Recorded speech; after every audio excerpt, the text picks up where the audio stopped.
All right, this is Torch Tech, and I am on the DCAS site for where you sign up for the different exams, and I'm going to sign up for the Euler exam. Okay, so this is saying that there is a multiple choice component and E&E. So what I'm assuming here, you have the multiple choice test, which anybody can take. You do have to have some type of experience. I think it's 3 years of mechanical experience, although it can be 1.5 if you have attended certain trade schools. And then they also have the E&E. So if you don't want to do the multiple choice test and you just want to qualify based on education and employment history, then you can do that. This is the link for the notice of exam. So let's take a look here. So this is the it says 20-day countdown. So we have from today, April 5th to April 25th to sign up. And look at that. The test is going to start on July 10th, 2023. So when we started our course, we basically started in March, and we anticipated that the exam would be given a couple of months after the application date. That's why we started basically a 90-day course. So that's confirmed. Exam date is going to start July 10th. And yeah, you're performing lubrication on pumps, gears, all this other stuff. Special working conditions. So look at that. Minimum salary, $59.75 per hour, 40 hours per week. And in certain places, you're making definitely more than that. So, okay.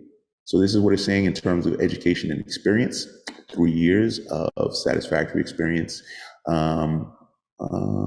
Mechanical equipment, 1.5 years of experience, plus graduation from an approved trade school, or vocational high school. It's very interesting. So you can actually graduate from a high school, or 1 year associate's degree. Okay. All right, so the educational requirement has to be met by June 30th. So, and the experience has to be met by April 25th. So what this means is you can sign up today, and if you have to complete the education requirement, you have up until June, basically 2 weeks before the exam.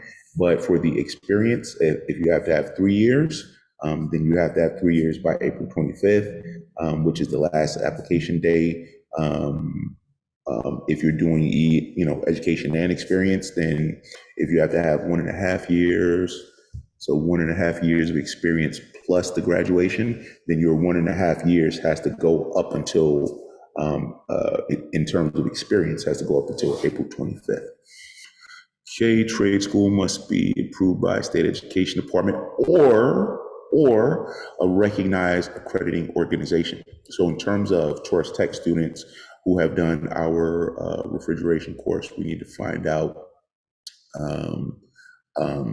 is that going to allow people to qualify? So we'll figure all that stuff out. Okay, educated outside the United States, foreign equivalency to determine. So this is something that we deal with the New York City refrigeration exam. If you have a foreign diploma, then you have to have it translated and evaluated to prove that it is the equivalent of a high school diploma. Okay, during education experience, you have to answer questions about your experience. So if your experience part-time, you need to convert your part-time to full-time using a certain formula. So again, let me go back here. So it's saying that there's a multiple choice. Then there's the E&E. The E&E is a new, I'm assuming a new way to qualify based on your experience. However, even if you pass the multiple choice, you're still, I'm assuming, going to have to answer questions to prove that you have certain experience.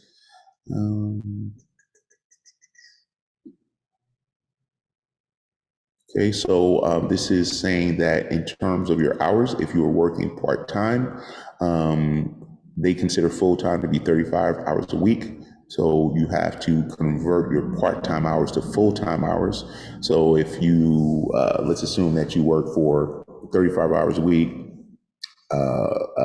for a year, like 50 weeks, that would give you somewhere like 1750 hours per year. So if you need to have a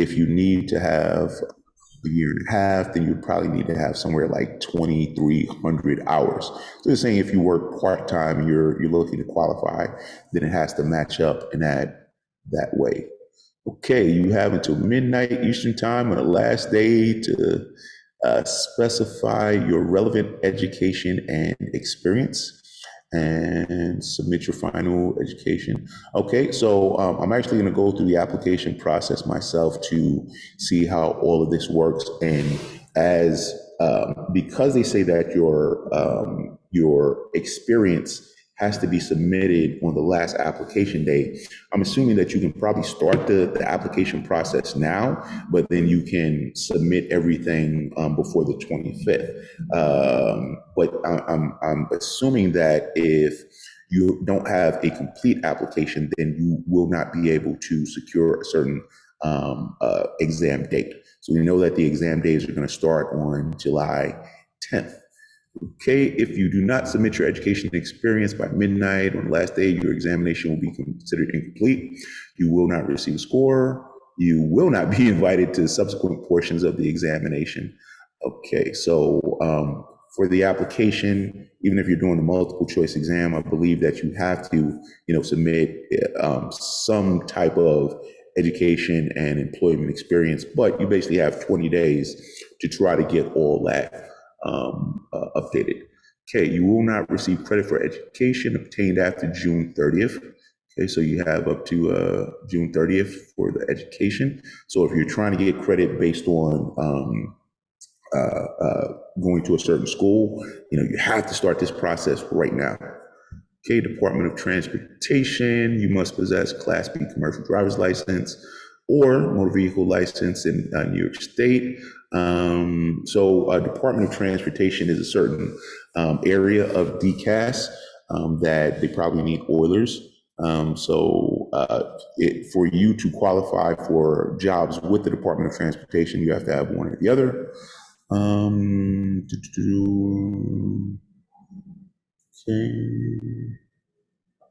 Okay, if you qualify under two, so if you have a driver's license, your appointment is subject to the receipt. So you have to get, so you want to work for the Department of Transportation, you have to get, or at least apply from what I'm reading for the commercial driver's license within 90 days of appointment. So if they actually hire you, if you have the driver's license and they hire you, you have 90 days to get commercial driver's license, medical.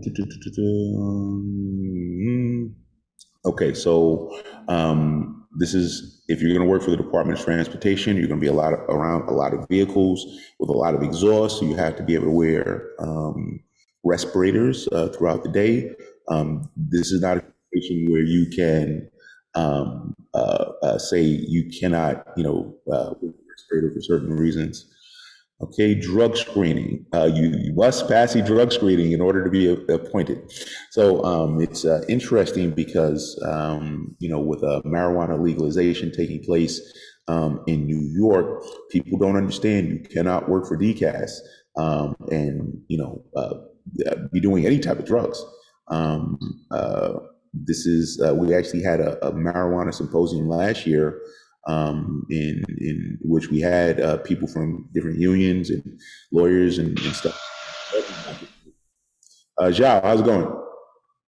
I'm good. What about you? I'm good. I'm breaking down. I'm working right now. Huh? I'm working right now. You're working? So I'm actually making a video. I'm actually making a video where I'm breaking down the entire process. And then I'm actually going to apply for the test myself. And I'm going to upload the video so that everyone can see 100% of the steps. From what I see so far, Somebody in the chat said that they were concerned that it was an E&E. What I think is going on, there's the open competitive, which is the multiple choice test, and then there's the E&E, where people who have the experience and don't want to take the multiple choice test can just go based on experience. So sometimes they refer to that as like promotional. So if people are already working in facilities and believe their experience just allows them to qualify, then they can take that route. But for people who do not, then they can go the multiple choice, but they still have to qualify under, either 3 years of mechanical experience or a year and a half of mechanical experience plus the having graduated from either an accredited school or schools that are approved by other governing bodies. Okay, so residency. So I had a student who said that they were a permanent resident. Would that allow them to qualify? So this is saying, so New York City Administrative Code, you need to be a resident of New York for 90 days of the date that you're appointed to the position. So this doesn't even say you need to be a resident for the exam. It says that you need to be a resident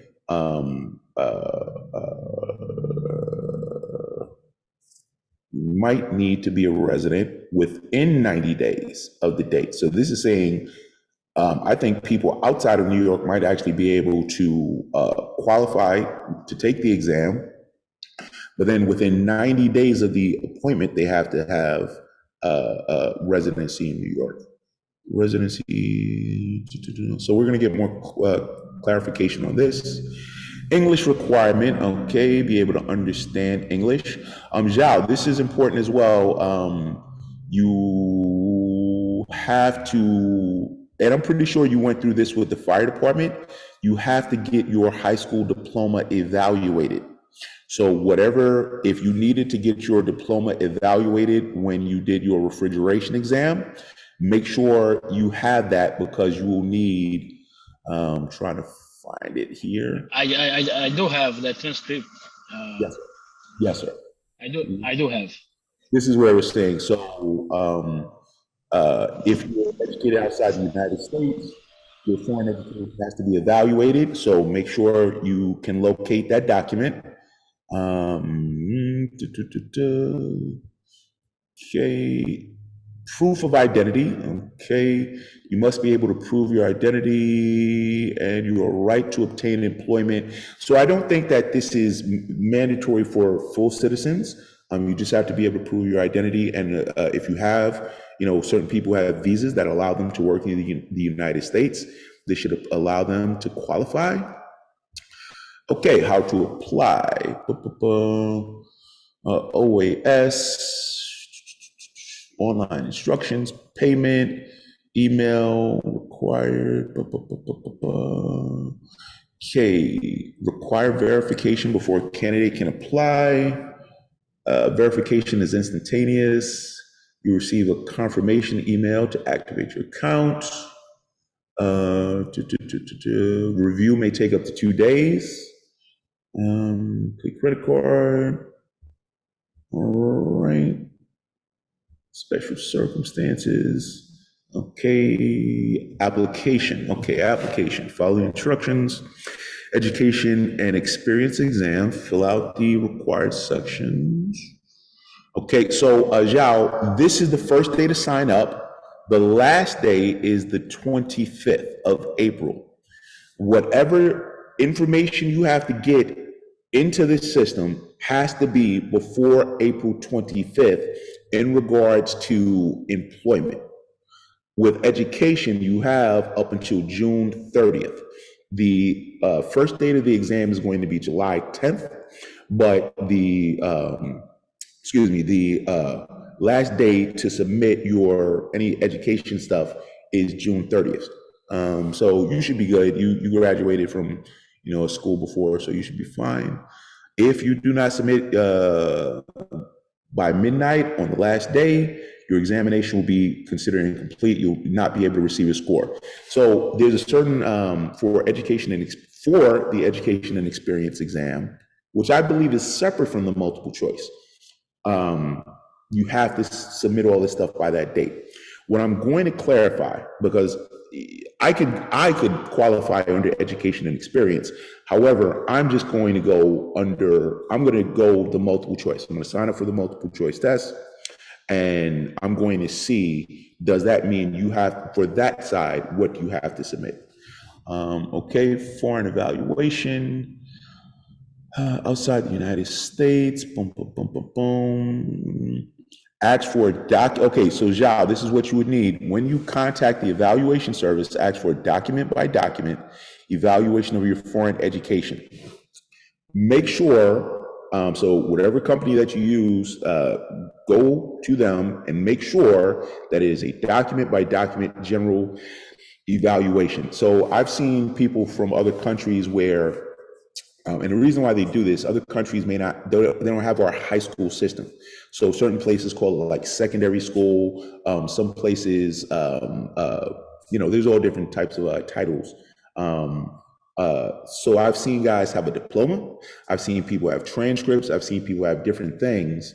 And even sometimes it's in English, but it still needs to be evaluated for the purposes of this exam to say this is the equivalent of a United States high school diploma.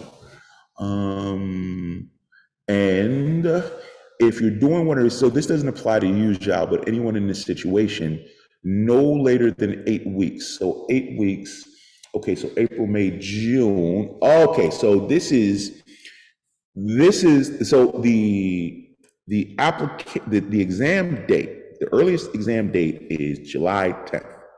The last day that you have to submit your education requirements is June 30th. So what they're saying here is if you have to submit an evaluation of a foreign education, that it has to be no later than 8 weeks. So 8 weeks is basically 2 months.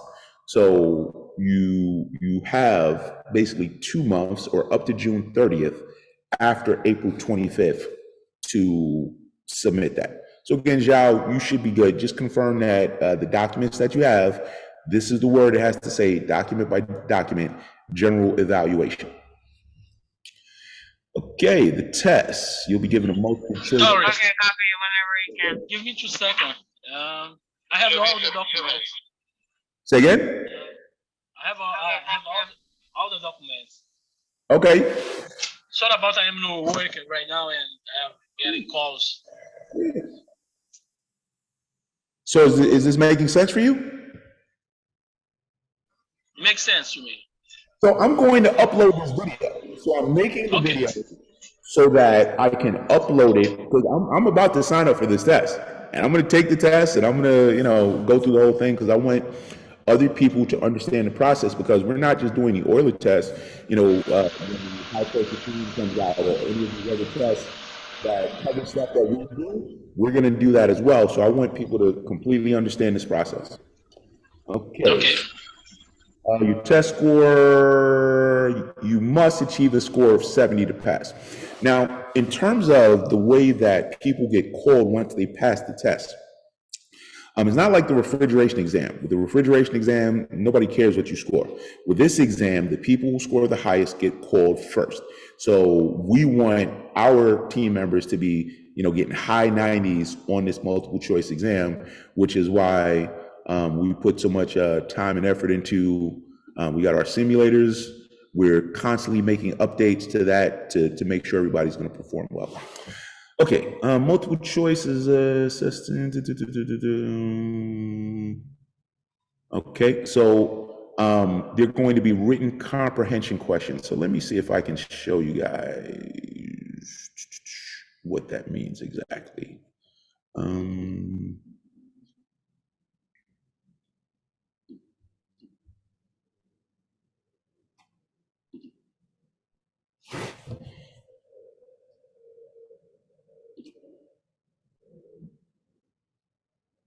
Welcome to the Tories training app.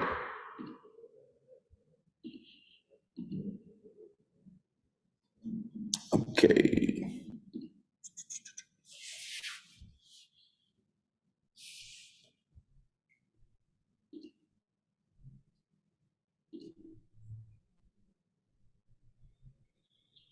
So it's going to take a while to load. We got so many questions there now. It's just going to take a little while to load.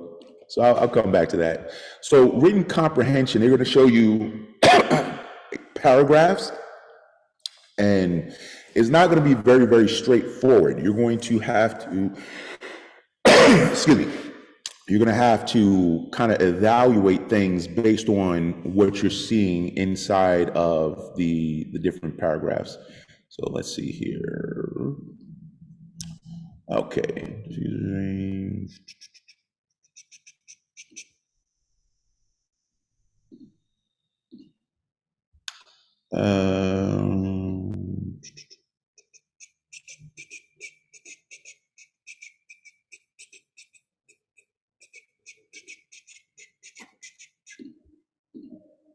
Oh, okay.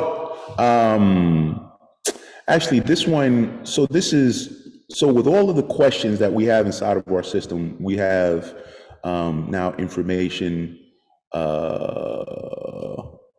that will allow people to understand everything very, very specifically. I'm trying to find, let me just skip ahead here. I'm trying to find like a comprehension question.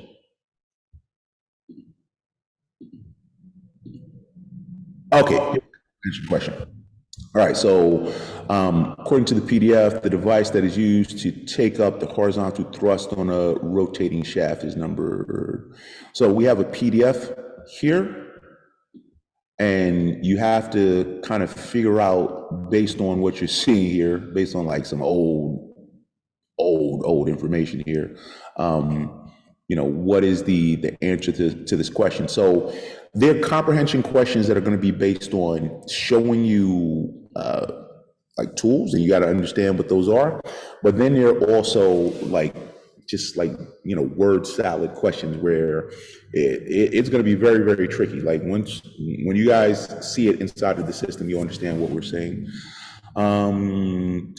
Problem sensitivity, numbering facility. So this is math. There's a lot of math. There's a lot of math.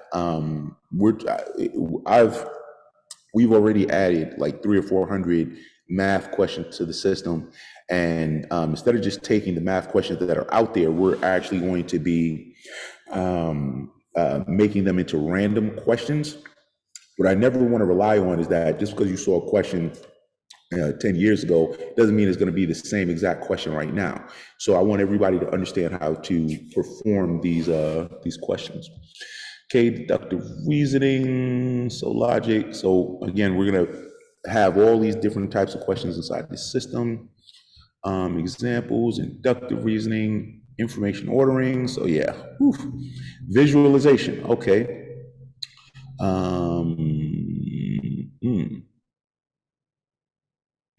Interesting. Okay, how to predict an object for set of objects. Okay, so again, this is why we have simulators for everything, because any of these different types of questions we are going to have inside of our simulators now. Okay, exam site admission. Okay, available 14 days before the first date in which testing is available. Okay, so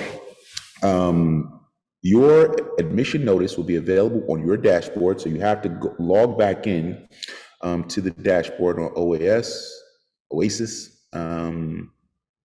14 days before the first date in which testing is expected to begin.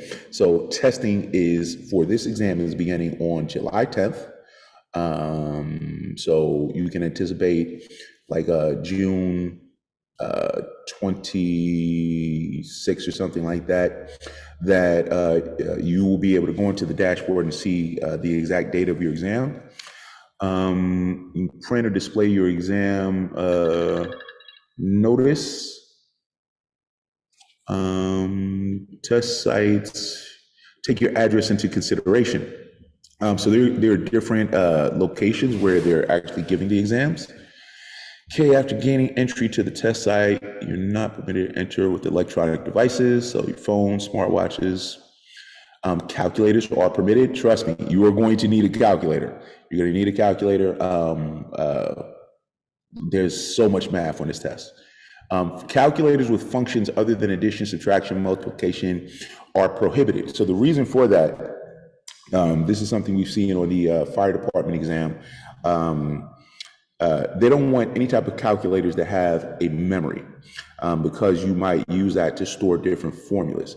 There are a lot of formulas on this exam. You're gonna, it's amazing how many formulas. Okay, you may not have any other person, including children, present, so come by yourself. Identification, bring one form of signature and photo bearing identification.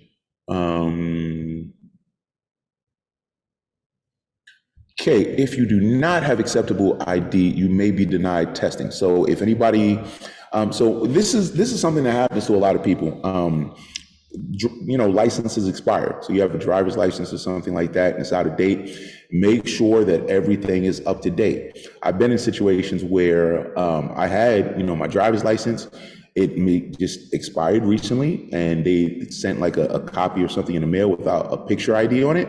And they would not, you know, allow me to do certain things based on the fact I didn't have a valid form of identification. Okay, so ID NYC, passport, military ID, alien registration card, employee ID or student ID. So there's a lot of different options. Make sure you have it, make sure that it is up to date. Okay, you must leave once you finish the test.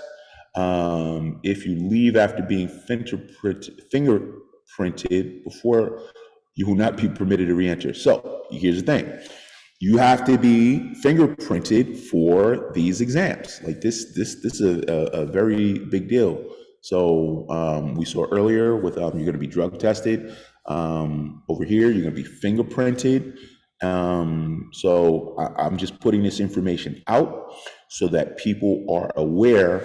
Like, let me go back to the top in case anybody is missing out on this. Like this job, the current minimum salary is $59.75 per hour for a 40-hour work week. So, you know, 60 times, you know, $2,400 a week. You know, that's insane money.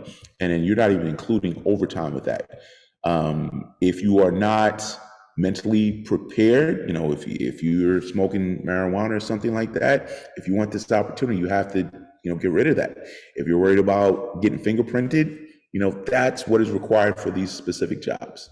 Okay, change of mailing address. If you're going to be moving, you have to inform DCAS of any moves, any changes to your address. If you moved recently and you cannot get, your mail, you know, you got to be on top of that. Okay, change of name or social security, test results.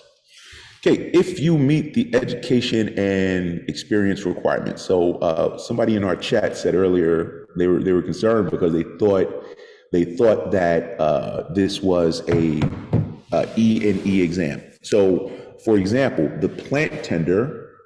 Let me look this up. Plant tender exam 2021.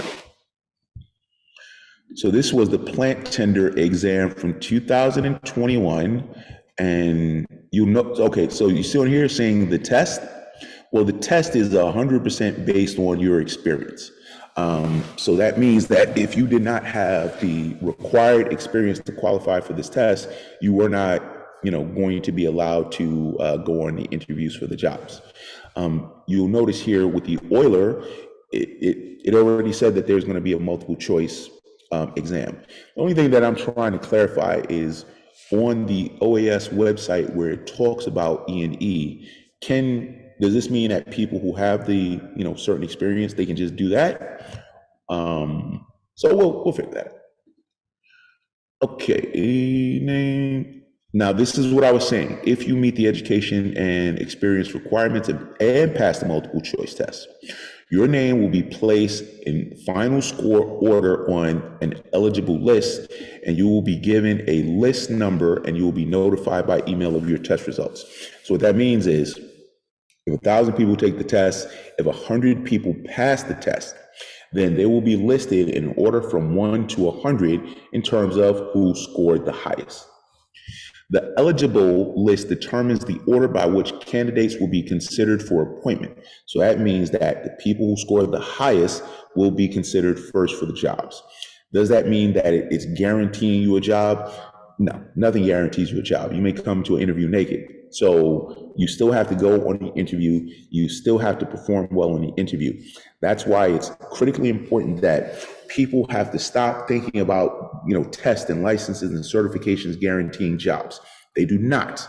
This is a step that gets you closer to your objective, but you still have to try to retain as much of the information as possible. And this is why we do field trips and we do hands-on and we do real-world projects where we can allow our team members to go into the field to actually touch the equipment and be a part of repairing and installing and maintaining the equipment, so that when it comes time to actually go on a job interview and they're asking you questions, these things are not coming out of left field.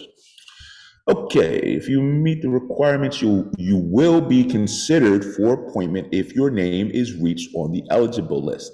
So again, with the mailing things and the change of address, people move around, things happen. But if you score highly on the exam and they try to get in contact with you to go on an interview and you're not available, then that's not going to be on them. They're going to move on. Once a list has been established, it will typically remain active for 4 years. Okay, so that means you depending on the job availability, depending on how many oiler positions are available, people retire, you have new facilities, you have expansion of facilities.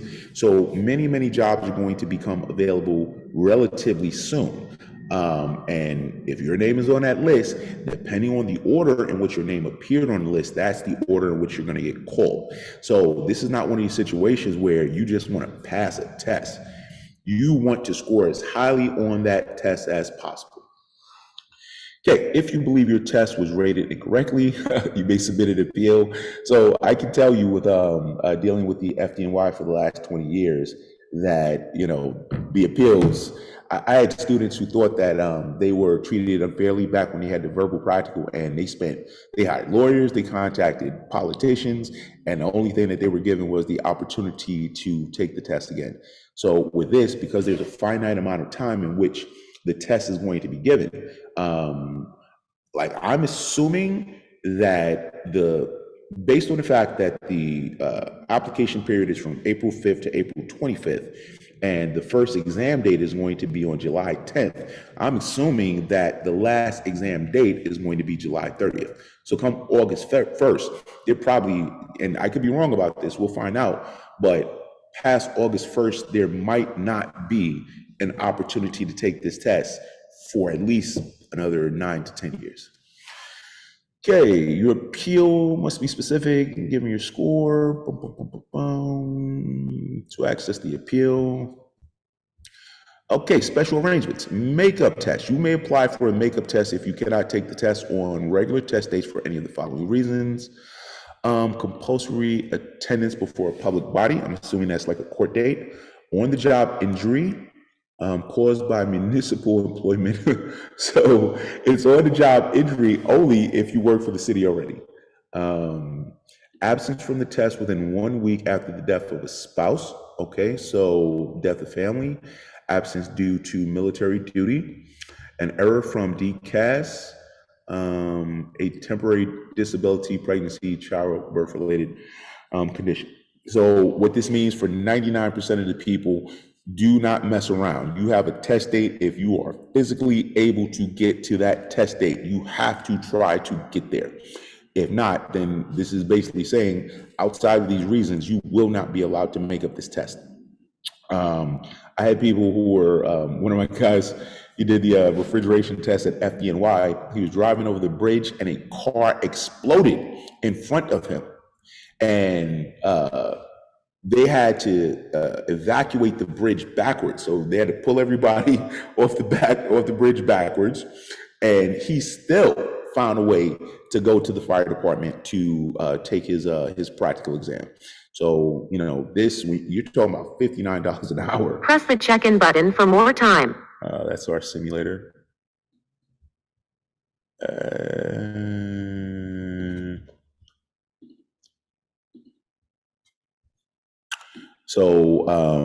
You know, you know, you're talking about a minimum $16 an hour is a minimum of $120,000 a year, and that's before overtime.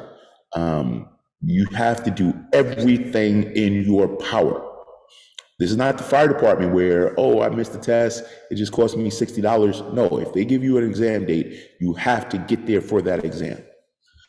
Okay, if you have licenses, experience, certificates listed below. Okay, so in terms of E&E, there are going to be different, if you look at the plant tender, you were given credit based upon having different licenses. Are they listed here?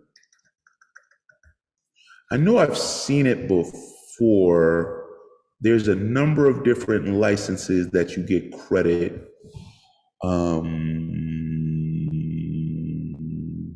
for. Maybe I'm just missing it here. We'll see. Okay. Okay, so your driver's license. Drug screening requirement for certain driver's licenses. Class B, commercial. Okay, Department of Sanitation. So there are many, many different departments of DCAS. You're basically working for the city, so it could be the police department, it could be the Department of Transportations, many, many different departments, and they're saying that you have to have specific experience requirements for certain places. So this is saying for the Department of Sanitation. You have to have 2 years experience as an oiler on heavy equipment, including cranes. So a lot of people have a construction background. And in a construction background, you may have worked on heavy equipment, cranes and, you know, excavators and diggers and all these different things.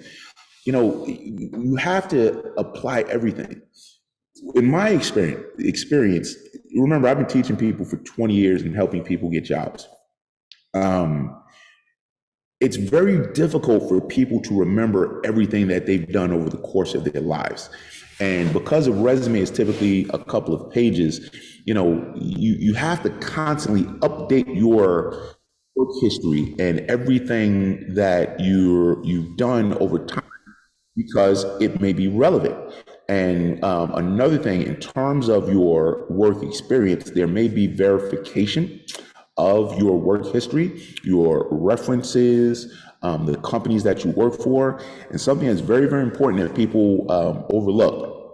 If you're putting that you worked at specific places for specific periods of time, you better have your dates correct.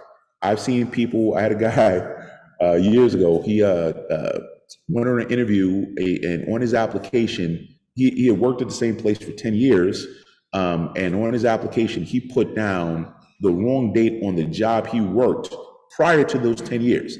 And because of that, he did not get that particular job. So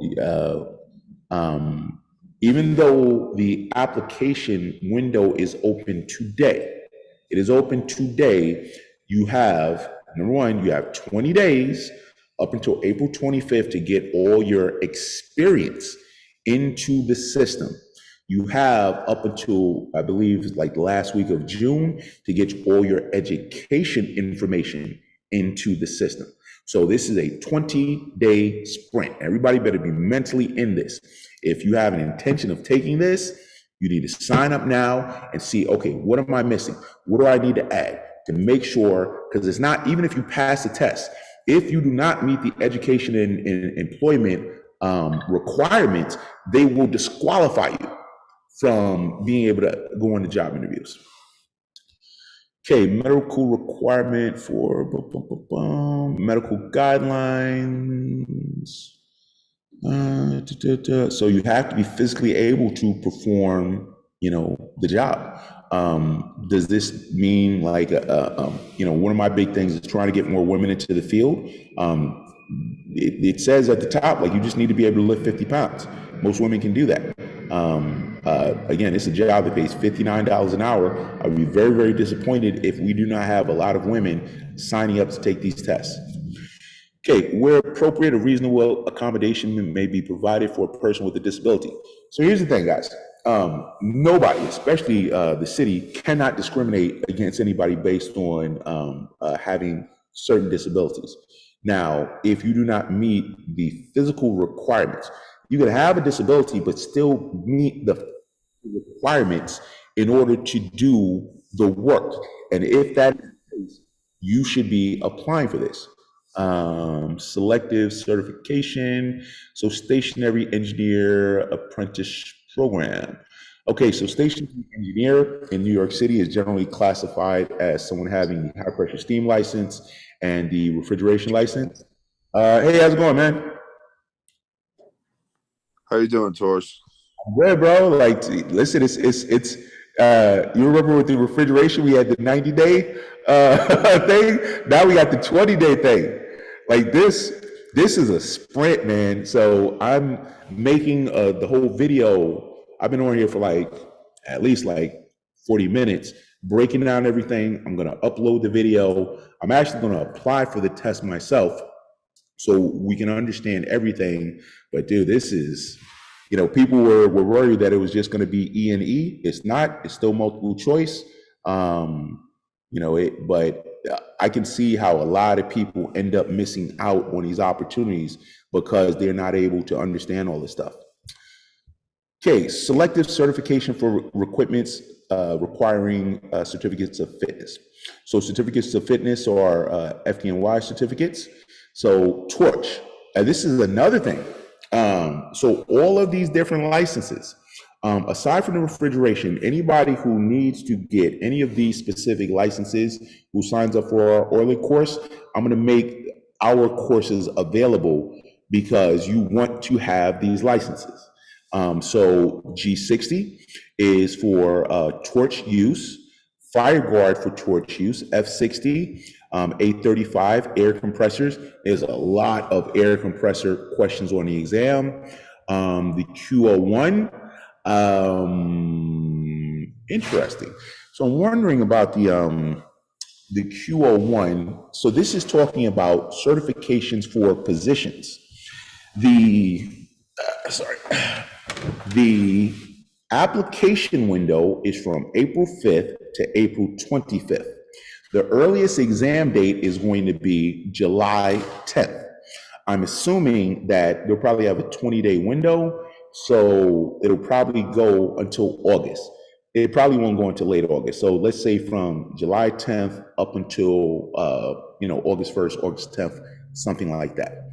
Now, they're saying that for certain positions, you will be required to have certain licenses. So that means that there might be buildings where they want their oilers to have refrigeration licenses. Why is that important? It's important because there's a lot of refrigeration questions on the exam.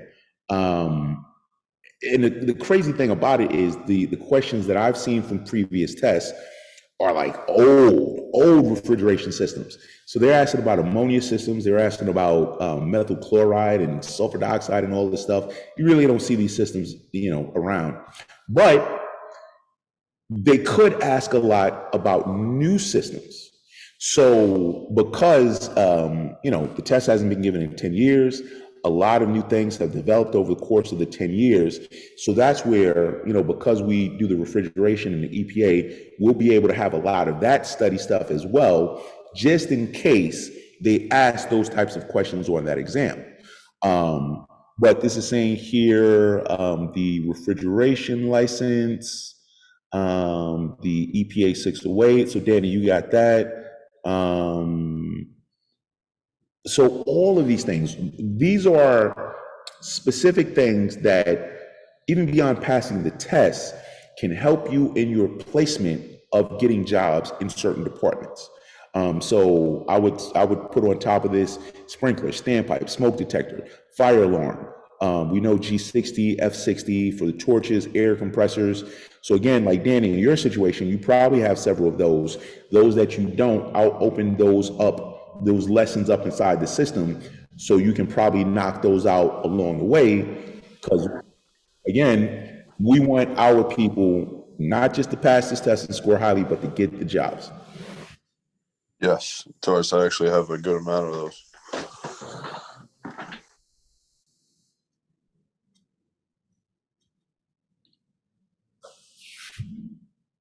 Okay.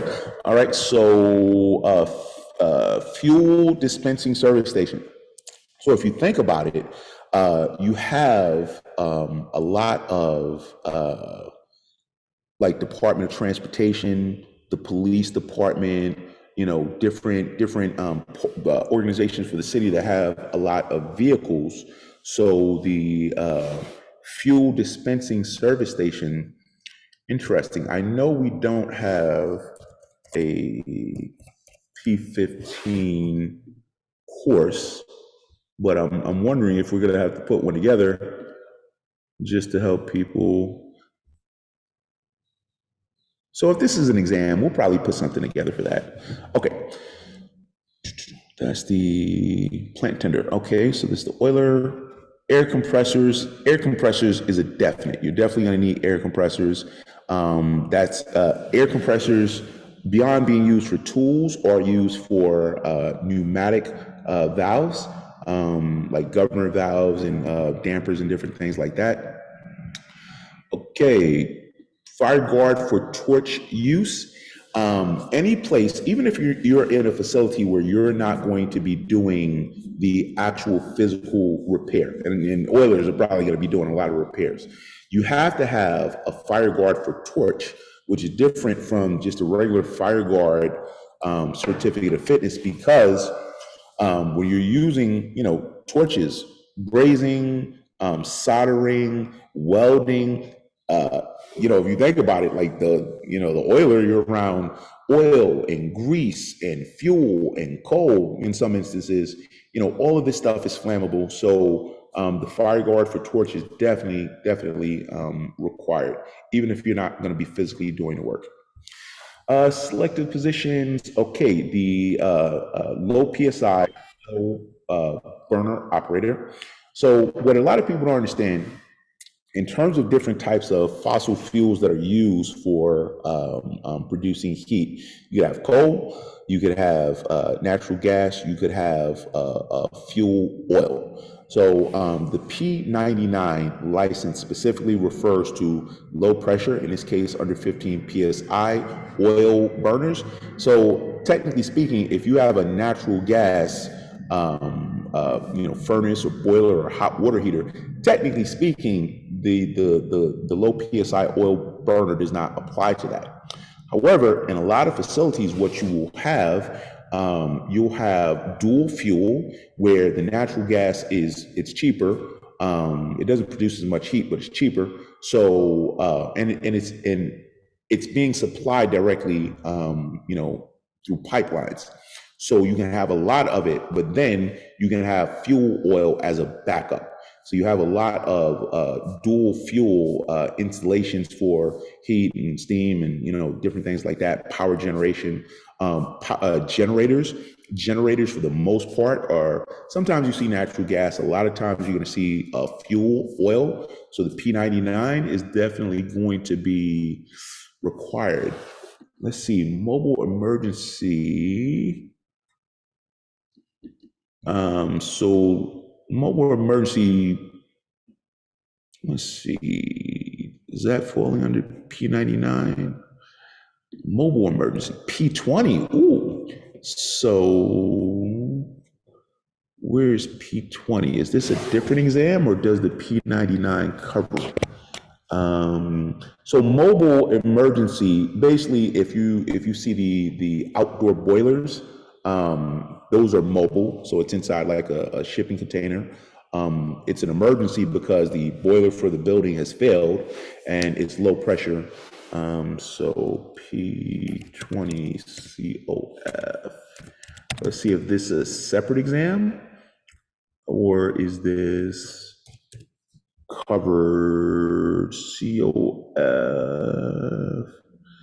P13 P20. Okay, so I don't see anything specifically for that. This is another good one as well, the P98. Press the check-in button for more time. Yeah, I'll just let that go for now. The P98 fuel oil piping. So again, anything that has to do with, oil, definitely want to have that certificate. A lot of oil questions, a lot of oil burner questions, lot of, you got to understand, in terms of like the air quality, excuse me, or efficiency as it relates to these different things. You got to know the different capacities for the different types of fuel oil. And, I've seen everything 1, 2, 3, 4, 6 oil, all these different oils. You got to understand all the stuff. So we're going to have all of that. Okay. Now, what this is saying is the more of these licenses that you possess, it just qualifies you for more things. So you may be considered for appointment to positions requiring these qualifications called through a process called selective certification.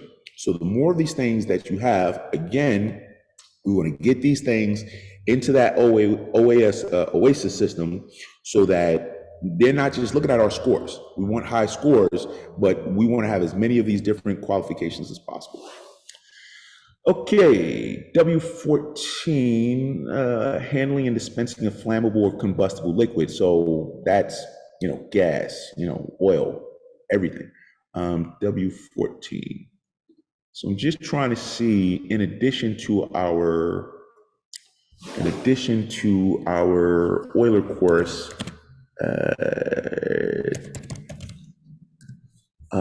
what else? W14. Yeah, we'll figure that out. S94. So if we don't have these already, we're definitely, okay, S94, we're definitely making courses for this. S93, fuel tank, W16, interesting. And some of these things, they're not even listed on the, okay, some of these, like W14, I don't see listed, but sometimes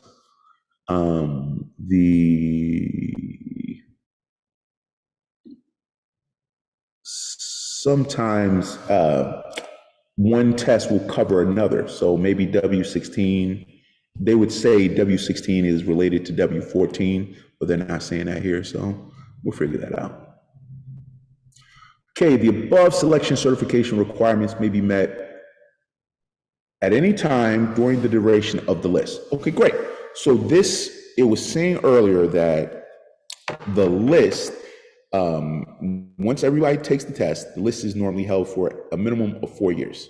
And in the order in which people scored on the test, the people scored the highest will be at the top of the list. And then as jobs become available, they'll contact the people for the job openings. But again, there's an interview process and we want to do well there as well. Okay. So this is saying if you get some of these certifications in the future, you can email, and I guess they'll just add, to your application. Okay, this examination is for all city agencies and not for CUNY and NYC Health and Hospitals. So what that means, there's a separate exam for CUNY. You have the oiler position here. You have a completely separate one for CUNY, and it looks like it's the same thing. So let's look at the notification for CUNY. So we have one, the regular oiler, and then this one here is for oiler for CUNY.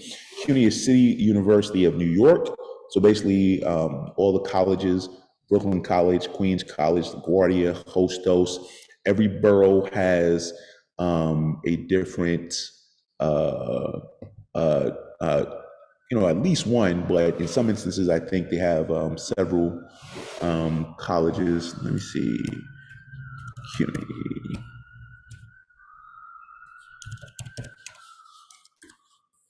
So CUNY has how many?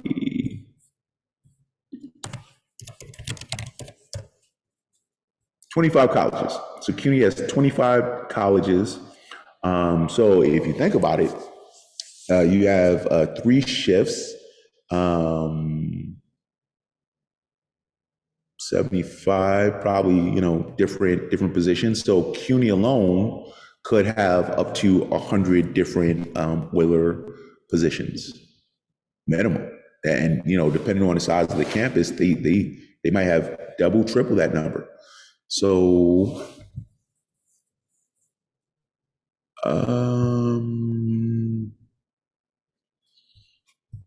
okay, so far it looks like everything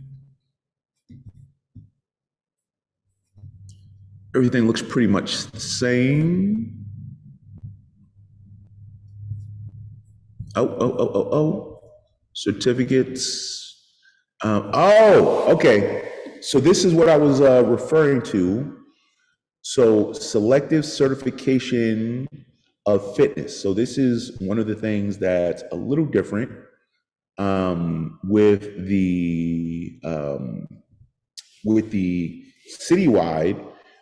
They're mentioning G60, F60, A35, Q01, Q99, EPA 608, and a couple others, P15, G35.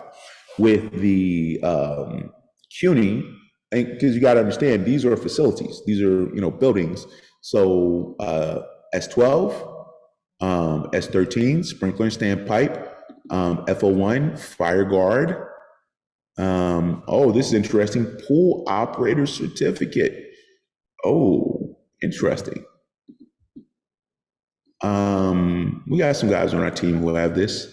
Let me see. So, schools have pools, pool operator certificate.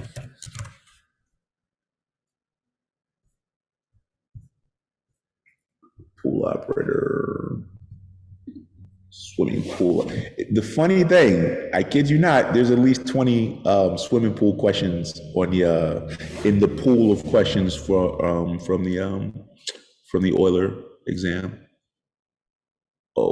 Okay, city qualified, 1,000 square feet. Yes.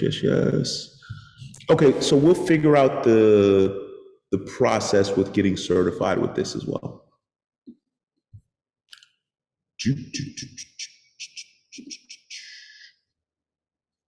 Okay.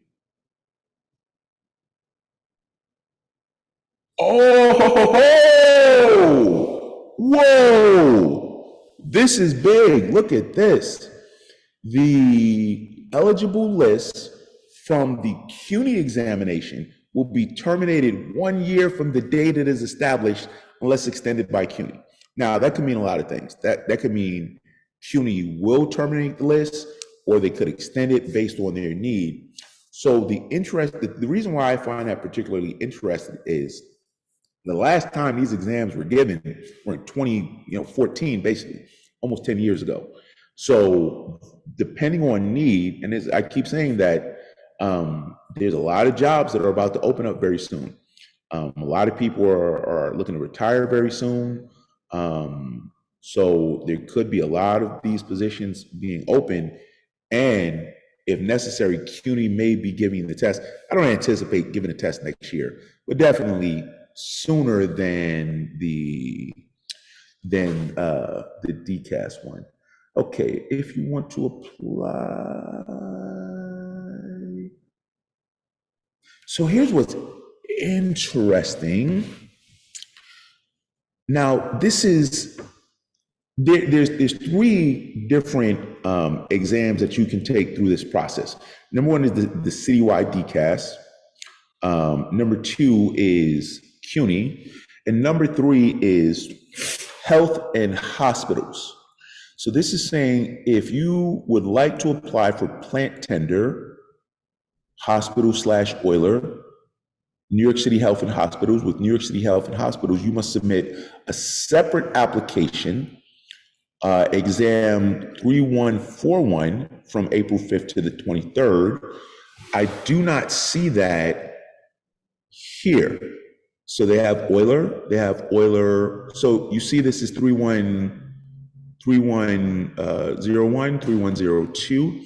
I do not see 3141. Taurus, can I ask you a question? Of course.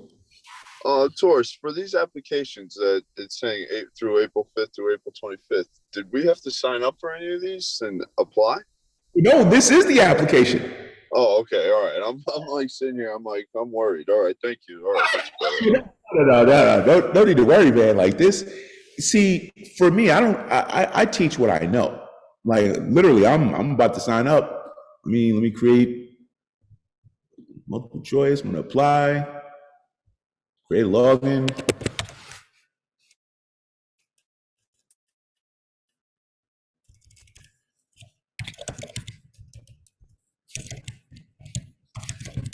I was like sitting here going through my papers. I was like, hold on. Did I need to apply?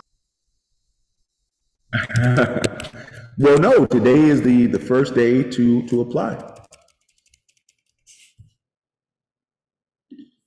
Let me see here.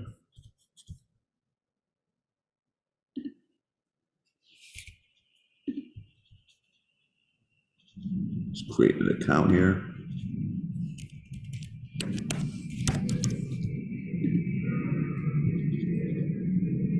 Okay, so I need to register as a new user.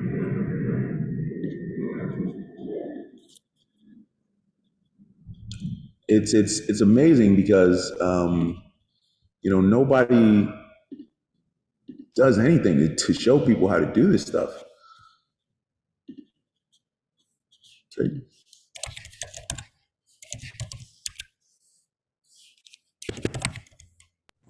That's why we got you. Thank God.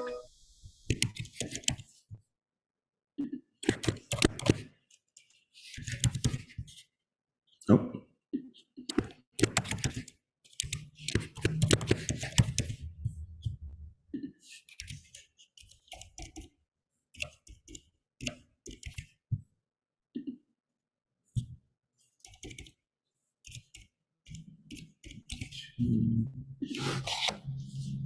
So I'm going to share this link in the chat.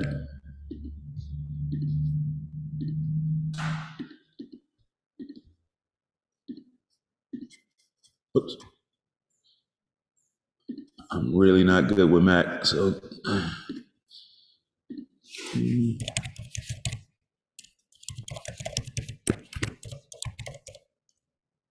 Start that.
Okay.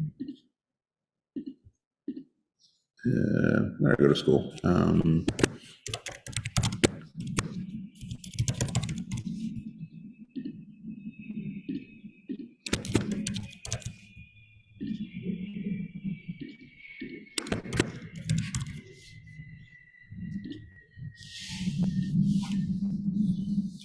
Okay. See that.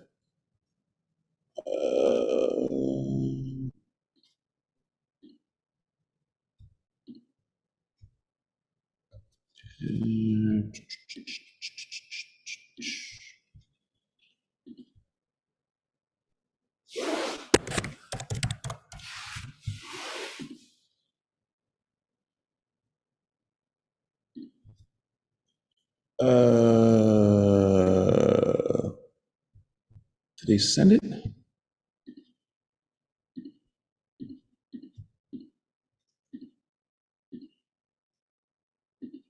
Huh.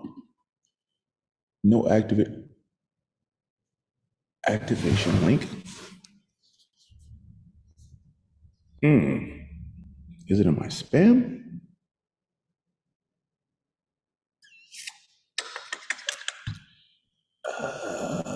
Boy.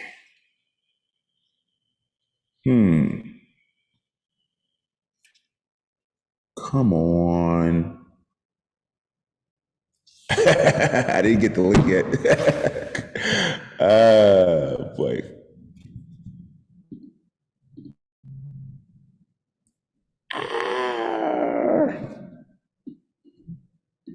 That's funny.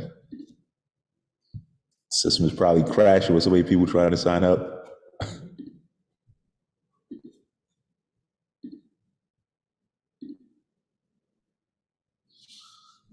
Interesting. Okay. Let me reset my password then and see what happens.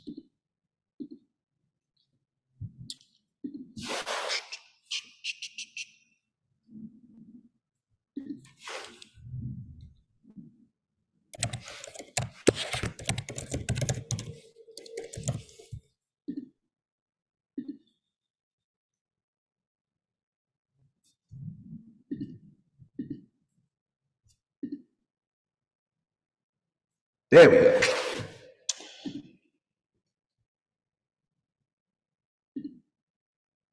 Okay, now we're in business.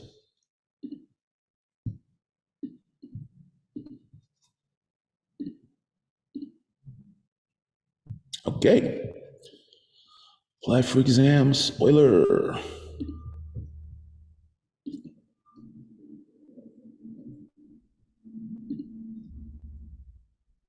Okay, so notice of exam, 3101, exam year, application period, exam title, filing fee. Notice of exam is the legal document that informs you of all the relevant information about the examination, including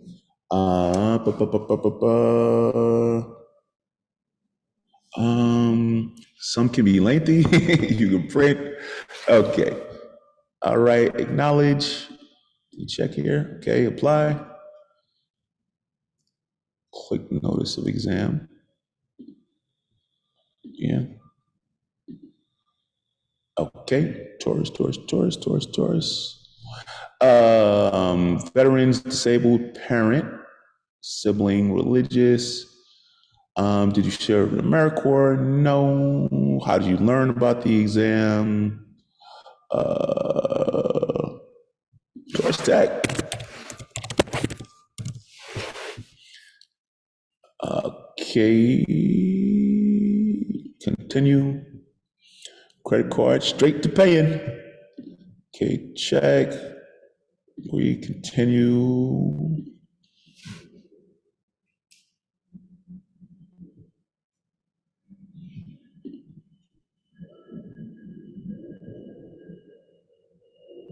Is this billing? Not billing, yeah.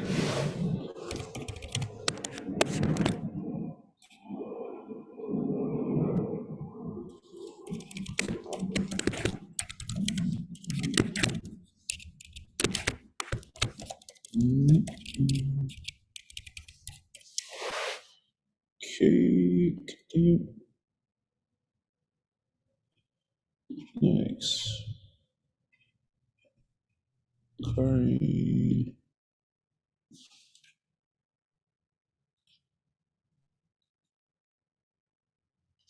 Come on. 2, 5, 8. Make sure that's the right number.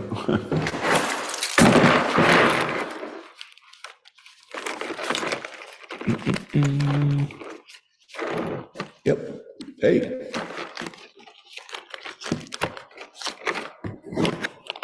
Okay, payment, take exam.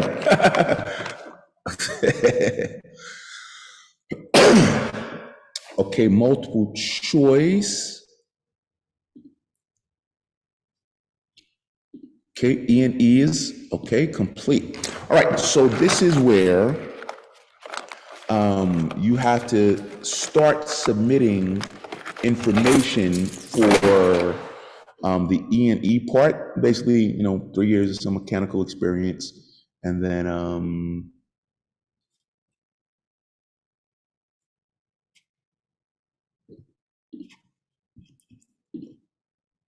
Zoom. Okay. Wait, what? Oh, education. Okay. All right. So education. Where I graduate from? Nope. Well, no. Yeah, check. Um.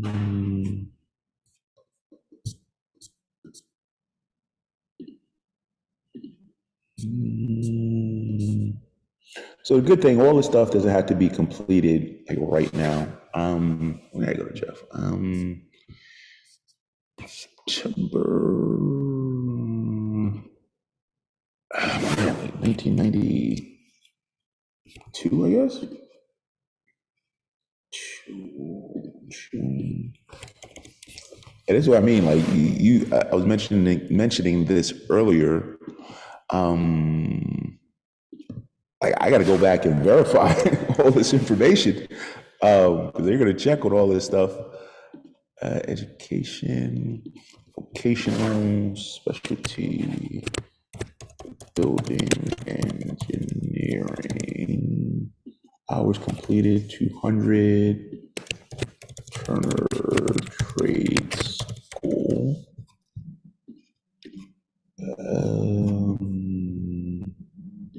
United States. New York. Oh man, where I go to Turner? That would have had to have been March 2004. September 2004. Yes.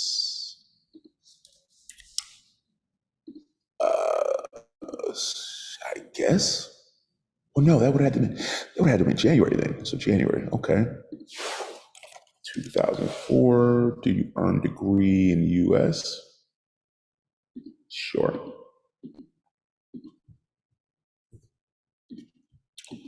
Okay. Ask it for now. Okay, professional experience. Clear.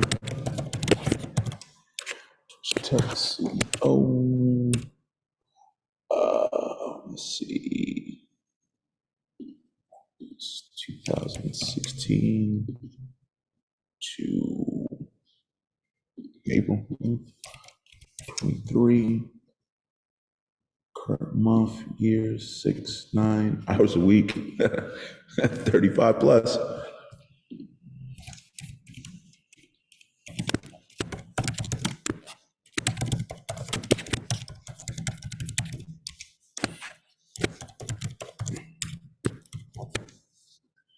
Okay, if you directly supervise staff, how many people do I have?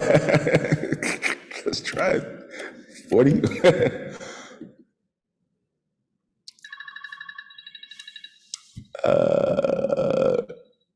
No. Okay. I'll come back to that. Professional experience, licenses and certifications. Okay. So this is what's interesting. Let's see. Put my refrigeration license in here.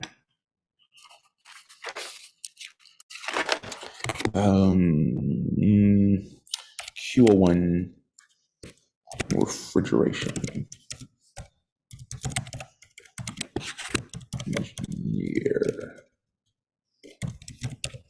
Issued by FDNY, date issued. Woo, boy. What was this issue? Man. What was this issue?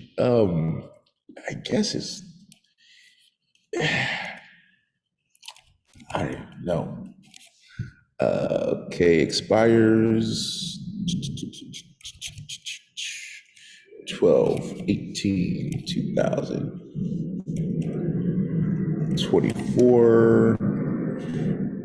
License number 8785930. Okay. Profile summary, records found. Okay. Notifications, exam notification. The deadline to complete is approaching. Lord. So yeah, so this is what I mean. Now I got to go back. I have to go back and check like everything.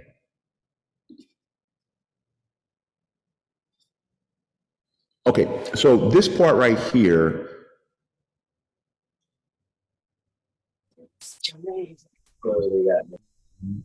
I will be unable to, okay, so, okay. So I do not have to do that. Additional, how much full-time satisfactory do you have in 3 years or more?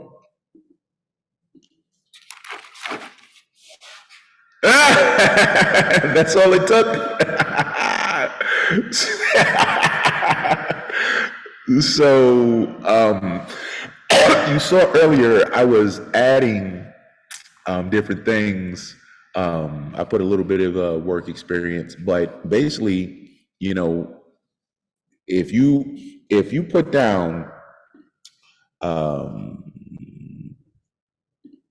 yeah, if you put down 3 years of experience, okay, I'm okay. So I'm not going to do this yet because I want to go back and add some more stuff. Once you hit this final submit, you cannot make any changes. In terms of the date of the actual exam, what I'm not certain of, we know that the first exams are going to be given July 10th, and I'm assuming that it's probably be beginning of August or somewhere in August. 20 to 30 days where they're actually giving the test. I could be wrong about that. They could be giving the test for the rest of the year. Who knows?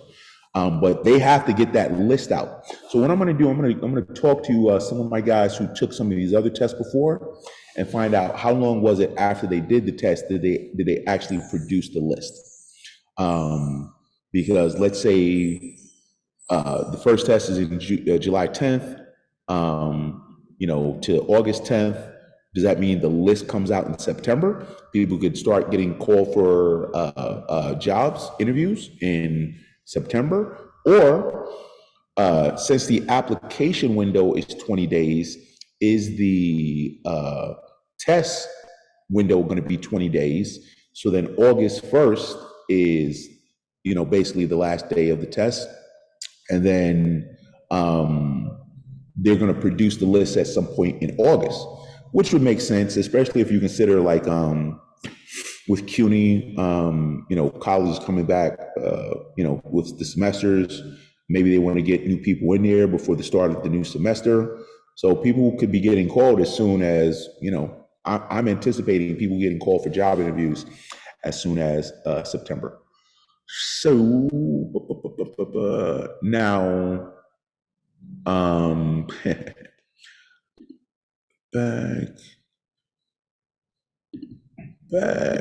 back.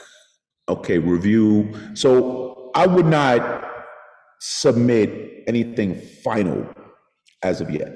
I would, especially with the education stuff, go back, check, make sure you're satisfied with where everything is at. Put every license that you have, every license that you get, submit it here. Make sure it's all in there.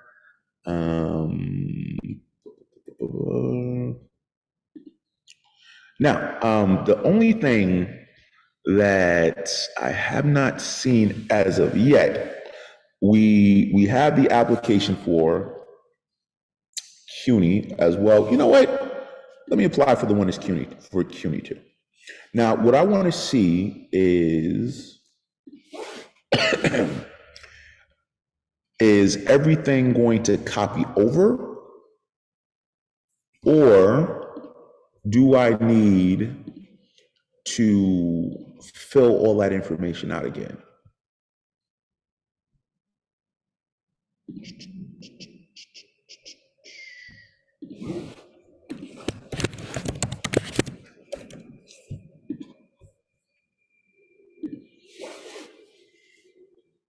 Again, money, money.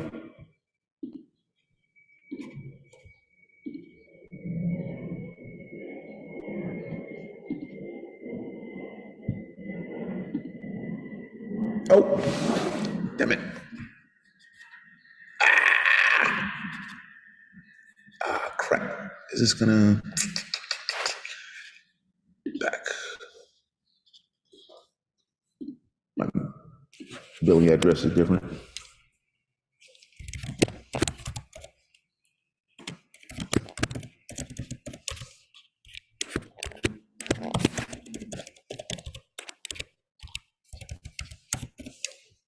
Okay.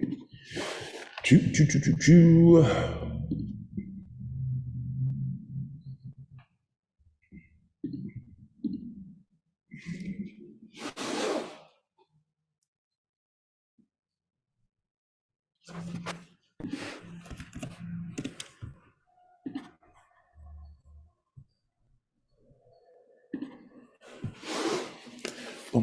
Boom.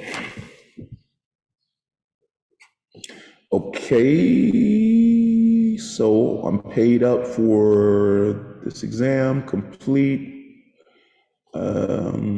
review, education. Very nice, very nice, very nice. So you see here that, what?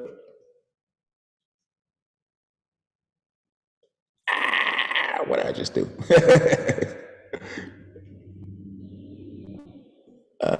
This is profile, resume exam. This is yes, current. Okay, so I applied for 2 exams, 3 years. Yep. Okay. Continue to summary. Final submit. Again, I'm not going to do that yet. Order for CUNY. Okay, good. Let's see. CUNY. My civil exams. My civil exams. So it's interesting because my Euler CUNY exam. Okay, so it's saying that it might take a couple of minutes to update. So that could be that. So exams, complete this.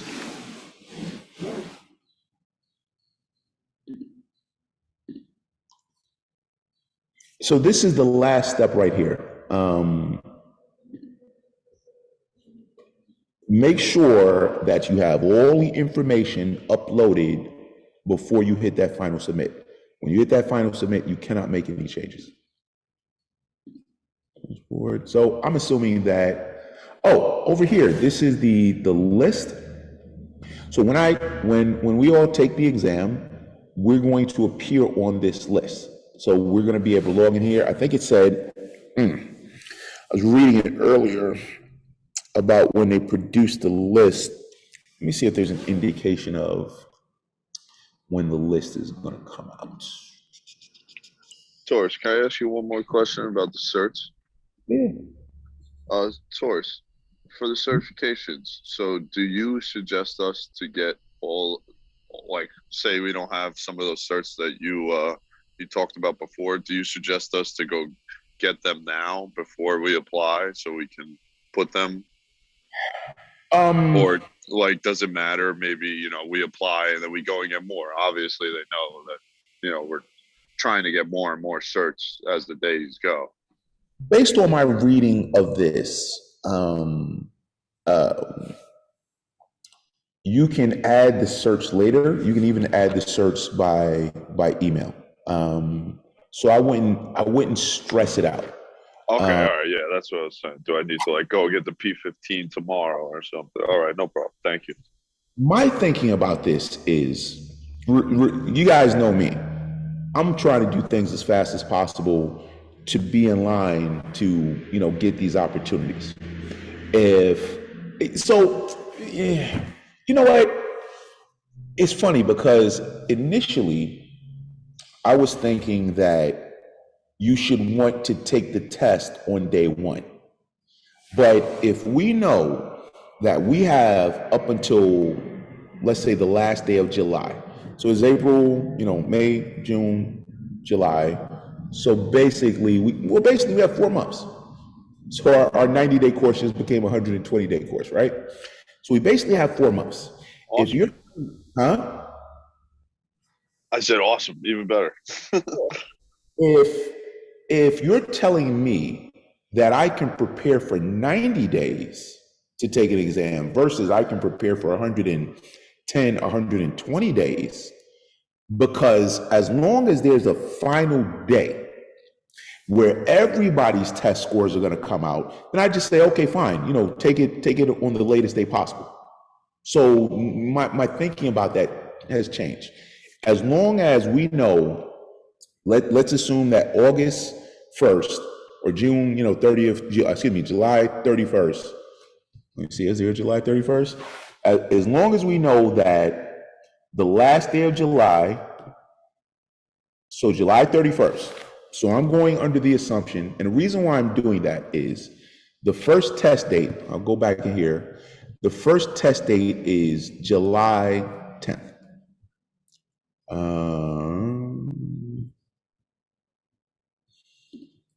So it's expected to begin July 10th, right? We have a 20-day application period, so I'm assuming there will probably be a 20-day test period. If there's a 20-day test period, that means July 30th, there's no more test. So again, assuming that they're going to need time to look at everybody's scores, look at everybody's experience, make sure everybody's qualified, and then be able to put out the list. So I'm assuming that by September 1st, let's say September 1st, that is when the list comes out. So as long as we know that, hey, I have up until July 30th, take that test, prepare. Okay, fine. That way we don't have to, need to be first in line because the door closes on everyone at the same time. So in that regard, I'm pretty comfortable. Listen, right now, like the amount of material we already have right now is amazing. So what we're gonna have, next week, there we go. Okay, so my 2 civil exams. So I have 2 civil exams. They are not completed. So what I want everyone to do, everyone go in there right now, sign up for both exams. You have up until the 25th to complete the application. This is what I was just talking about in terms of taking the test first. Don't worry about taking the test first. Make sure that all of your information on here is 100% accurate to the degree that you can make it. Make sure, I did not see anywhere where it mentioned references.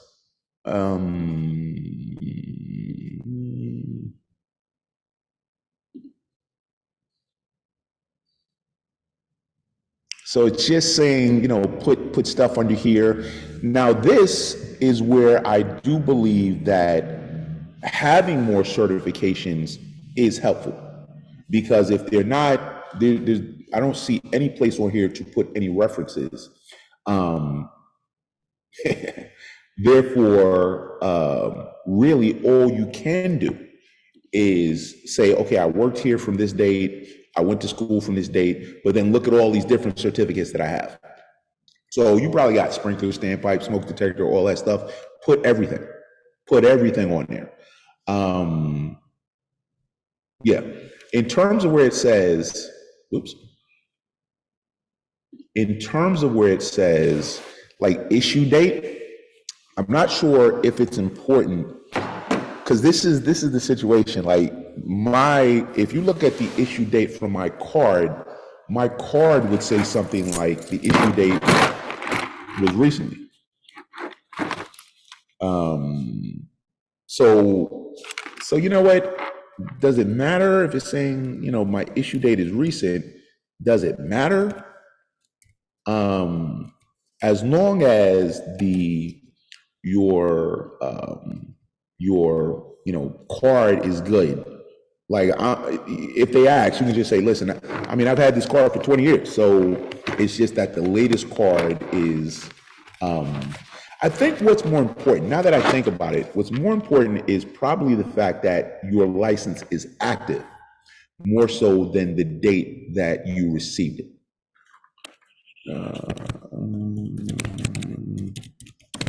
So literally everything that you have that you can add everything.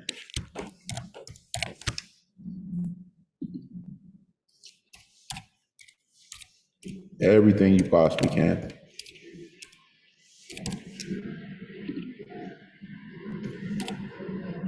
But make sure all your dates are right. There is going to be a certification process, an interview process. We want to prepare for that just as much as we want to prepare for the exam.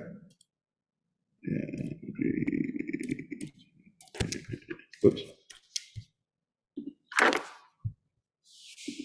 So yeah, like I got to go back and find all my different certificates throughout the years. Sometimes, so Dan, you were asking whether or not you should go out and get new licenses. I wouldn't rush to do that, but I would rush to make sure all my licenses are up to date. A lot of people have, you know, sprinkler, standpipe, all this stuff, and it lapsed. That I wouldn't allow to stand. That I would go and rectify and make sure, okay, you know, this thing, and with a lot of these things, you can just renew. You can just renew these licenses online. Yeah, online. Yep. Just go right there online, renew, simplify renewals. I think what you have to do is put in your certificate number plus your like social. I forgot how they do this stuff.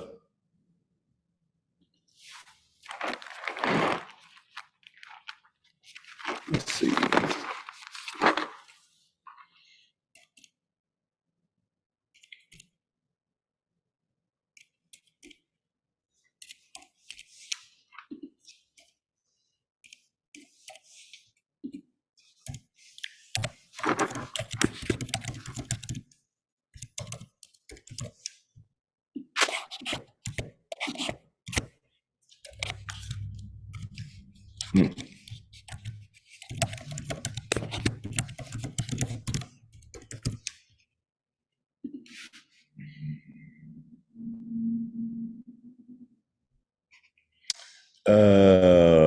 It's not renewable. So it could be because it's active.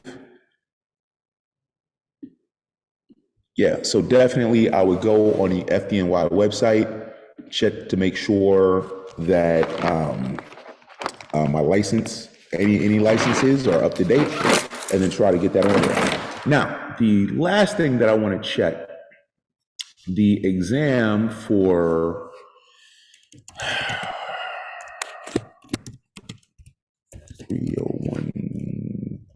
3041. The exam for Health and Human Services. So it mentioned this on the CUNY, and let me send you guys this stuff too.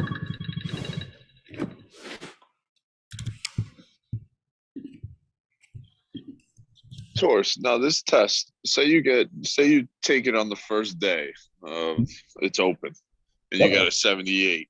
Can Yep. you, like, say you want to take the test again? Can you take the test again? Say you get a higher score. Does that count towards the list? I don't think so. I think you got one. Okay, so it's one and done. Is what it does. All right, cool. All right, cool. Yeah, just making sure. Thank you. Because the QO1, you know, that you can, whatever the case, if you don't pass, whatever, you can take it again and then take it again, and then the third time you gotta do Nah, man. everything over. This Okay. is a ball game, man. Different test. All right, cool. I like it. Woo, man. I was one and done last time. I plan to be one and done this time.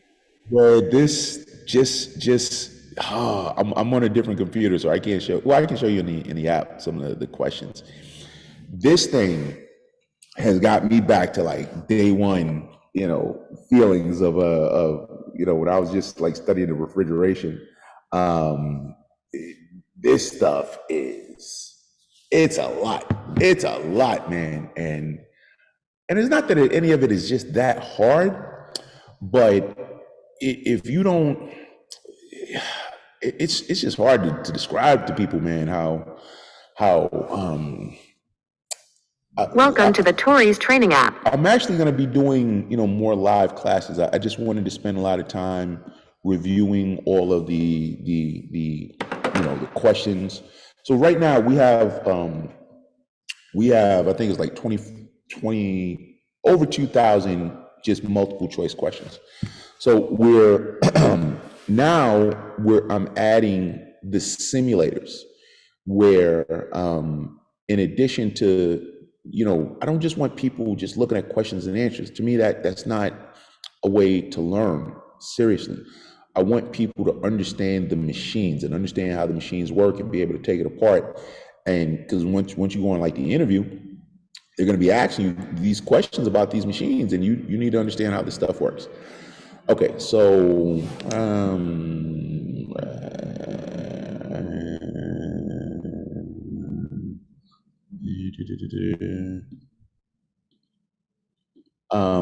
okay, so you look at something like this, right?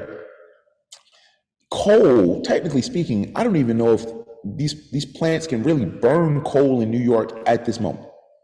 However, I'm 100% certain there's going to be coal questions on the exam, right? So something like this is saying what type of coal is used in a hand-fired boiler. So there are different types of coal. So we're literally adding content here. So any question, we want you to know, well, you use this for this, use that for that. Is it going to be a whole lesson just on this one thing? No, but it's something that can just help you answer that question. So if you're going through this over and over and over and over, you know, thousands of different questions, and you're seeing stuff, it helps you to build a picture in your mind, right? Anthracite. So what is anthracite, right? I just picked something. What is anthracite? So anthracite is a certain type of coal. So I can go here, I can get information on anthracite, like all this stuff in here, all this stuff. This is talking about anthracite. This is talking about BTUs per pound. It's going to say, well, what type of coal do you use for this? What type of coal has the most heat? What type of coal this? What, like, and it's like, you can't even burn coal right now. So it's really crazy. So you look here, okay, this is talking about a feed water heater, and we're talking about like boiler stuff. So we're, let's see, boiler. So we're going to be adding different types of boilers. So what is the feed water heater? Well, it's saying you have a feed water heater. So the feed water is this line here. You're feeding water into the boiler. You evaporate the water into steam. Some of it's lost inside of the pipes. So you need to add new water, right? You need to have some type of relief line on this. What type of relief are you going to have? So it's like all these things where, again, I can just show people questions, But are you really going to understand what this stuff means in the real world? Forget about the test. Like, I want people to get 100 on the test. But when you go on that interview and they say, okay, let's go into this machinery room and I want you to show me this and I want you to show me that, are you capable of doing that? There is no way on earth. You know, people talk about nepotism and hooking up their friends and family members. Nobody's guaranteeing anybody a job that starts at 120,000. That's impossible.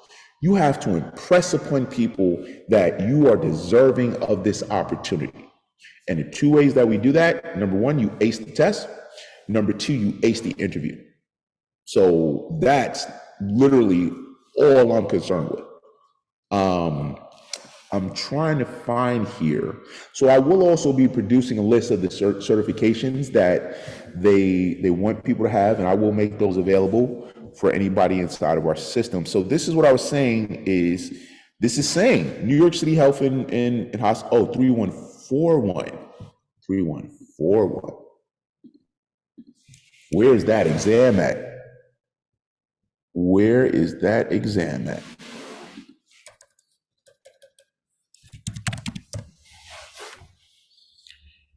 Euler exam. It is there. It is there. Plant maintainer 3141. Look at that. Look at that. Okay. Now, here's the question with this. Is this open to anyone to take this exam? Now, let's see. Upcoming. This has to be here. There we go. 3141. Okay. And again, look at that. 3141, multiple choice. Boom. So, okay. So listen, do all three. All three. You know why? Now, the plant tender, I don't believe pays as much as the oiler. Oh, no, it does. Look at that. It's so crazy. It's so crazy. Look here. This is the plant maintainer. No, that's oiler. Hang on a second. I got it here somewhere. Plant maintainer 2020. So this is the plant maintainer from 2021. Look at that, $35 an hour.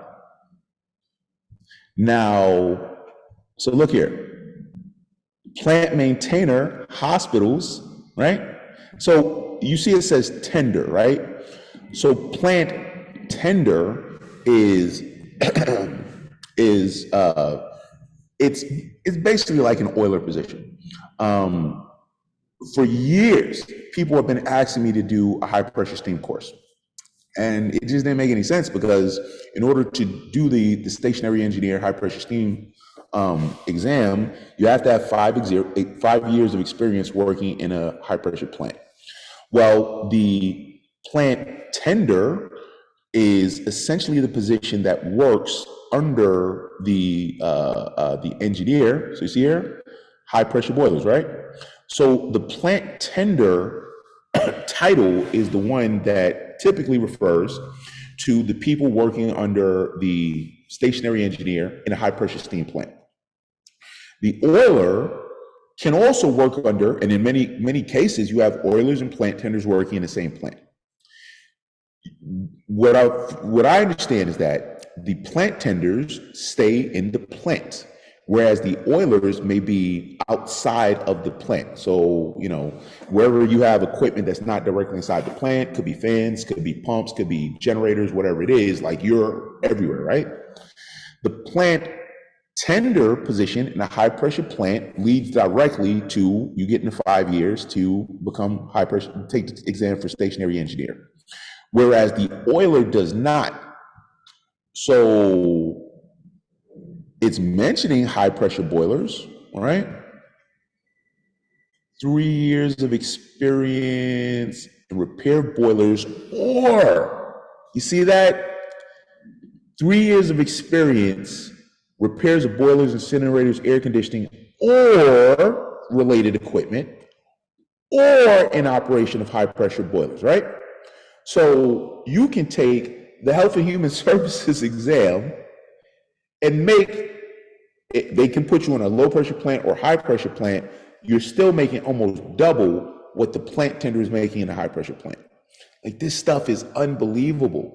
And I didn't even realize, like, the third exam here for plant tender oiler it's already there. It's available. So here are the 3 exams: 3101, 3102, 3141, right? Sign up for all 3. So it's basically going to cost you $306. Sign up for all 3. Why? Because they cannot disqualify you for not having experience in a high pressure plant, which I believe they could have with the oiler. I mean, with the normal plant tender. Here's another thing, right? Think about this. When this exam was given in 2021, there was no multiple choice exam. It was straight E&E, education and experience. So they judged you solely based on your experience. You had to get a certain number of points based on your experience working in the field. That was the only way that people could qualify on that test.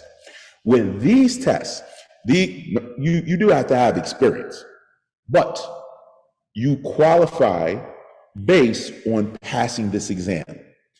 And they're all the same. The oiler for CUNY, plant maintainer, / oiler, they're all the same. That's how I know that there are cold questions on the oiler test, because there's cold questions on the plant maintainer test. Like, people cannot understand.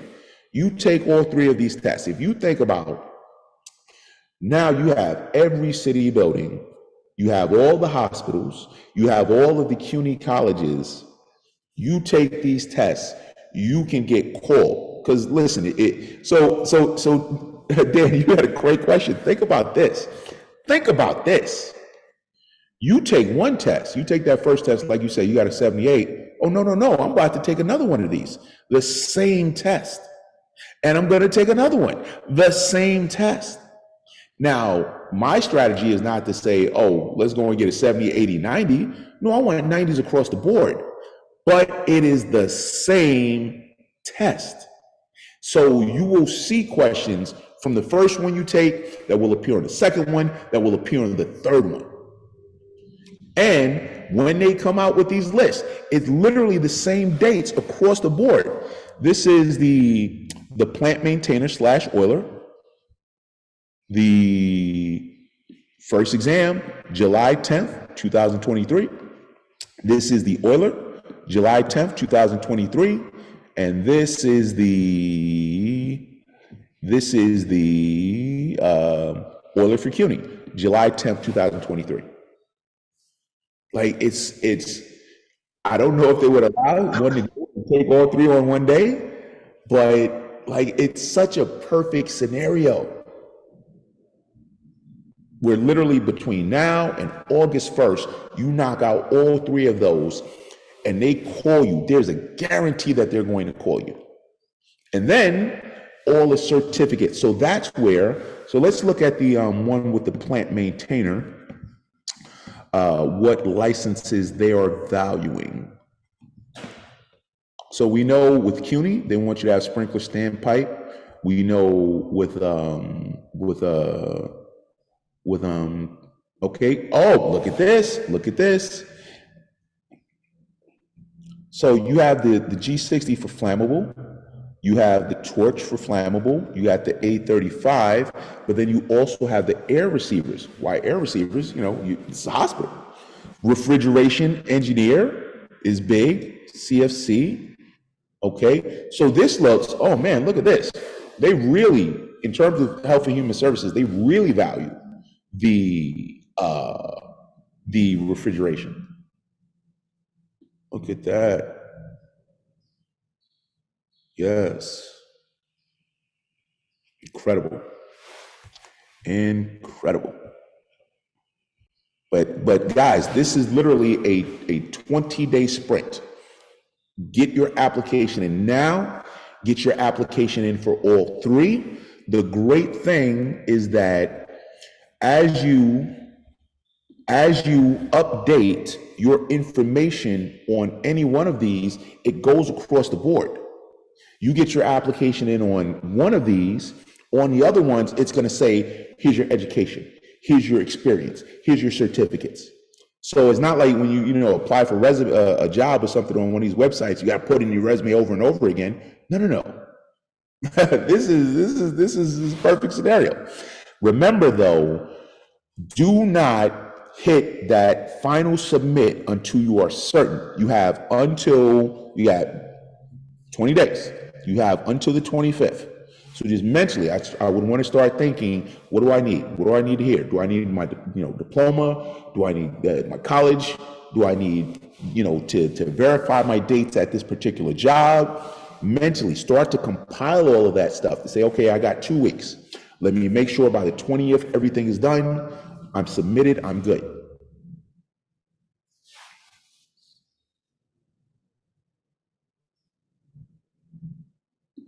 It's Press funny. the check-in button for more time.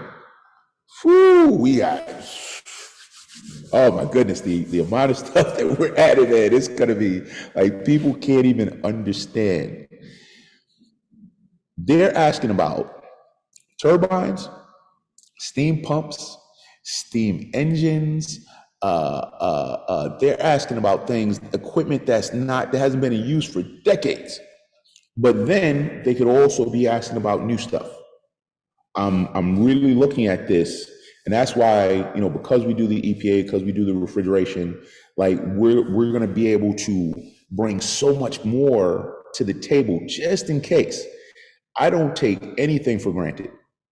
Anything that they're talking about on here, I'm assuming they're asking something about that on the exam. So they're asking about, refrigeration and all these different things, plus the fact that they got these weird comprehension questions where, you have to interpret statements, deductive reasoning. There is so much math for this thing, man. People, wait till we start doing some live classes just for the math. It's really, really crazy. They got diagnosis on here, identify a whole problem, diagnosing equipment, failure, anticipate. Oh my goodness. Oh, I'm excited, guys. You got to understand, not that I get bored with the refrigeration test, but I like to have a challenge. I liked when the fire department came out with the new simulator, and it's like, okay, we got a brand new challenge. We're going to attack that. That's kind of the same way I feel about this, where, it's forcing me to not just expand my knowledge, but expand the way in which I get to teach this stuff. Dan, you can talk about the simulator we have now looks nothing like the simulator we had 2 years ago, because we're always trying to get better and better and better, and really change the way that people learn this stuff, because it's just going to keep getting, not harder, but just more competitive. And there's a job, I just showed you guys a job that they listed for plant maintainer that was $35 an hour 2 years ago. That is $60 an hour now. That's a difference. That's a difference in pay of $50,000 a year for the same job within 2 years. And they're not just giving these jobs away. This is a competition. To me, all this stuff is about what is separating me when I walk into there to say, no, give me this job versus somebody else. So, woo! Oh man, I'm excited. I'm taking these tests. I can't wait. I can't wait. I might be first in line. Oh, so guys, this is on Zoom. So as soon as I end this, I'm going to upload this. So anybody who missed any of the stuff from the very beginning, you can go back and check all this stuff and understand all of this. I'm going to be creating a schedule for when we're going to be doing live classes and field trips, hands-on, and all that stuff. So the days come, guys. Like the games are over. It's time to hit the ground running.